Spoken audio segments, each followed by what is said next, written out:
Nincsen, megveszünk ezeket a tojásokat, szívem, hogyha olcsóbb, mint. De miért az egész Nem az polcot kell egészet, levenni? csak egyet, csak na.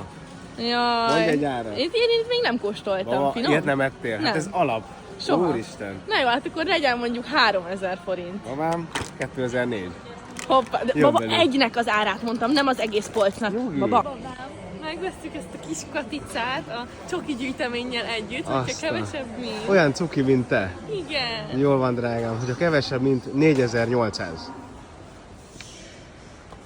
Mennyi? 3999. Látod, hogy én eltaláltam? Jön velünk. Jön velünk. De Bele jó. fogok aludni.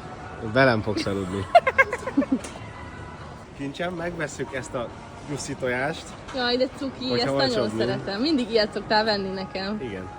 Hogyha olcsóbb, mint nem tudom az árát, 1800 forint. 1500. Kapsz tőlem egyet. De lehet a rózsaszínt kapni? Van rózsaszín még most van. Már nem lehet. Oké, köszi, puszi, boldog húsvétot. Babám, Igen? kapaszkodj. Jézus Mária. Megveszük ezt az óriási linti nyuszit, hogyha kevesebb, mint. Úristen, ez tényleg nagyon jó. Gold Bunny. De ez mi? Ez tömör csoki? Ez csokoládé. De tömör vagy üreges? Csak hogy az ár... Valószínűleg üreges. Ja, hát akkor mit tudom, Jó, de hogyha... vastag a fala, nagyon vastag. Jó, hogyha érzem. olcsóbb, mint, figyelj, nagy vonalú leszek. 1000 gram. 1 kiló csoki, hogyha olcsóbb, mint 12 000 forint.